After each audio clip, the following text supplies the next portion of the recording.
വിനീത് ശ്രീനിവാസന്റെ കരം കണ്ടതിന് ശേഷമുള്ളൊരു 1 മിനിറ്റ് റിവ്യൂ ആണ്. നമുക്ക് ഫസ്റ്റ് ഹാഫ് എനിക്ക് ഈ സിനിമ വലിയ എൻഗേജിംഗ് ആയിട്ടും ഈ പറഞ്ഞ പോലെ ഗ്രിപ്പിംഗ് ആയിട്ടും തോന്നിയിട്ടില്ല. കാരണം ഒരു ആക്ഷൻ ത്രില്ലറാണ്. വിനീത് ശ്രീനിവാസന്റെ സ്ഥിരം പാറ്റേണുള്ള ഒരു സിനിമയൊന്നുമല്ല. ഒരു സിനിമാറ്റോഗ്രാഫി ജോമോൻ ടി ജോൺ ആണ്. ഒരു average cinematography, average background score, അങ്ങനെയായിട്ടാണ്. നമുക്ക് ഭയങ്കര ഒരു എലിവേഷൻ തരുന്ന സീനുകളായിട്ടൊന്നും ഫസ്റ്റ് ഹാഫിൽ തീരെ തന്നെ ഇല്ല. സെക്കൻഡ് ഹാഫാണ് പിന്നെയും കുറച്ച് ഗ്രിപ്പിംഗ് ആവുന്നു, എൻഗേജിംഗ് ആവുന്നു. ബാബുരാജ്, കലഭവൻ ഷാജോൺ, മനോജ് സിജനൊക്കെ നന്നായിട്ടുണ്ട്. ഇദ്ദേഹത്തിന്റെ മോനായിട്ട് നോബിൾ എന്ന് പറഞ്ഞ നായകന്റെ മോനായിട്ട് അഭിനയിച്ചേക്കുന്ന പയ്യനൊക്കെ നന്നായിട്ടുണ്ട്. നോബിൾ നന്നായിട്ട് അഭിനയിച്ചിട്ടുണ്ടെങ്കിൽ പോലും പല ഇമോഷൻസും ഈ പറഞ്ഞ പോലെ ആക്ഷൻ സീക്വൻസും ഒക്കെ നമുക്കൂടെ ഒന്നൊന്ന് കൺവേ ചെയ്ത് നമുക്കൂടെ കിട്ടാൻ ഉള്ളൊരു വളരെ ബുദ്ധിമുട്ടായിട്ട് തോന്നി.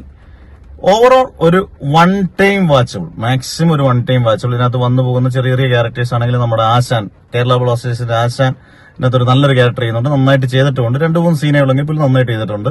ഓവറോൾ ഒരു മാക്സിമം ഒരു വൺ ടൈം വാച്ചബിൾ. അതിനപ്പുറത്തേക്ക് കരം പ്രഷറിലേക്ക് എത്തത്തില്ല. ഒരു കണ്ടുകൊണ്ടിരിക്കുക, നമ്മുടെ ഇതിലൊരു സിനിമ കണ്ടതിന് ശേഷം കുഴപ്പമില്ല, കണ്ടുകൊണ്ടിരിക്കുക. ആ ഒരു അഭിപ്രായമാണ് എനിക്ക് കരത്തെക്കുറിച്ചുള്ളത്. നിങ്ങളുടെ കമന്റ്സ് ഉറപ്പായിട്ട് രേഖപ്പെടുത്തുക.